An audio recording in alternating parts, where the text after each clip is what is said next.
ബഹിരാകാശത്തും ദൈവവചനം പ്രഘോഷിക്കപ്പെട്ടിട്ടുണ്ട്. അപ്പോളോ 8 ദൗത്യത്തിനിടയിലാണ് ബഹിരാകാശത്ത് വെച്ച് ബൈബിൾ വായിച്ചത്. അപ്പോളോ 8 ജീവനക്കാർക്ക് ബൈബിൾ മുഴുവൻ ബഹിരാകാശത്തേക്ക് കൊണ്ടുപോകാൻ കഴിഞ്ഞില്ല. പകരം ഉൽപ്പത്തിയുടെ ആദ്യത്തെ 10 വാക്യങ്ങൾ കടലാസിൽ അച്ചടിച്ചാണ് കൊണ്ടുപോയത്. 1968 ഡിസംബർ 21 അപ്പോളോ 8 ഭൂമിയിൽ നിന്ന് യാത്ര പുറപ്പെട്ടത്. ക്രിസ്മസ് രാവിൽ ചന്ദ്രനിൽ നിന്നുള്ള തത്സമയ പ്രക്ഷേപണത്തിനിടെ അപ്പോളോ 8 കമാൻഡർ ഫ്രാങ്ക് ബോർമാനോട് സന്ദേശം പറയാൻ നാസ പറഞ്ഞിരുന്നു. അവർ അദ്ദേഹത്തോട് എന്ത് പറയണമെന്നോ എന്ത് നിർദ്ദേശങ്ങൾ നൽകണമെന്നോ പറഞ്ഞില്ല. ബോർമാനും ബിൽ ആൻഡേഴ്സും മിൽവാക്കി സ്വദേശിയായ ജെയിംസ് ലോവലും ഇതേക്കുറിച്ച് ആശയക്കുഴപ്പത്തിലായി.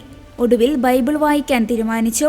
ഭൂമിയിലുള്ള എല്ലാ ആളുകൾക്കും വേണ്ടി അപ്പോളോ 8 യാത്രികരായ ഞങ്ങൾ നിങ്ങൾക്ക് അയക്കാൻ ആഗ്രഹിക്കുന്ന സന്ദേശം ഇതാണ് എന്ന് തുടങ്ങി ഉൽപ്പത്തി പുസ്തകത്തിലെ 10 വാക്യങ്ങൾ ബഹിരാകാശ യാത്രികരായ 3 പേരും മാറി മാറി വായിച്ചു. ഏകദേശം 1 ബില്യൺ ആളുകളാണ് സന്ദേശം കേട്ടത്. ചന്ദ്രനെ പരിക്രമണം ചെയ്ത് സുരക്ഷിതമായി തിരിച്ചെത്തിയ ആദ്യ ദൗത്യമായിരുന്നു അപ്പോളോ 8.